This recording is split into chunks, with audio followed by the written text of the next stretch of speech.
definition. I really got no idea how you describe it. I mean, it's such a, also, but one discipline overlaps with another, on a film crew. It's like, where does cinematography start and end? Where does production design start and end? Where does editorial start and end? What's the influence of the image making on the final film versus, it's a load of people getting together trying to do the best they can. These are all the shots from one person, whether it's a period piece, a single-take war film, science fiction, or a low-budget cop film. He remains consistent in what he does, and he always makes sure each frame stays cohesive with the story. Today, we're going to explore legendary director of photography, Roger Deakins' cinematography style.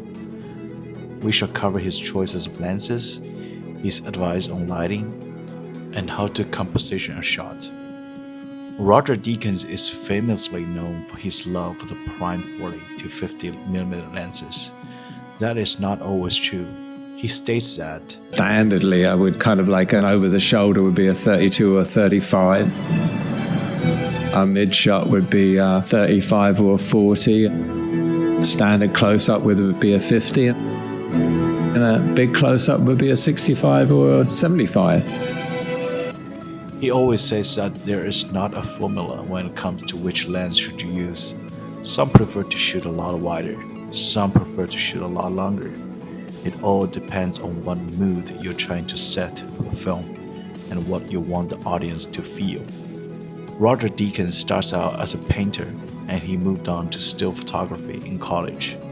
He likes to do a lot of storyboard and practice lighting beforehand in pre-production. Do you put it under somebody's face? I love birthday parties. Above their face? Do you put it behind them and then bounce the light into their face? Well? But it's not just technical, it's how do you bring out that character? Well, let us see her then. How do you bring out the essence of who that person is? Like a real girl. And I think anything, like a big set, it's basically just the same as lighting a human face, but a lot bigger. But there are also so many unknown when it comes to films. Those are also the time where the movie magic happens. Deakins believed that everything in a frame should have a purpose. Should it be a camera movement? There should be a motivation for that. That is especially true for lighting. Look at these two identical medium shots of characters and how do they communicate with us, the audience, is something we need to master as filmmakers. Composition is maybe one of the most important parts of films. It is a collaborative work where everyone needs to communicate from costume, set, to gaffer. Roger Deakins preferred to shoot one camera system where he is given more freedom to move and light within the shot. Roger Deakins loved to use depths.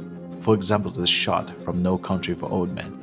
The foreground is lit by a lamp, the middle part is less bright, creating a perfect contrast in the well-lit bathroom. He also loves deep space like Orson Welles and Akira Kurosawa, where something always happens in the further background. He doesn't have a fixture for any particular film. Jarhead is mostly handheld. Coen brothers wanted Fargo to be a docudrama, so he chose a longer lens.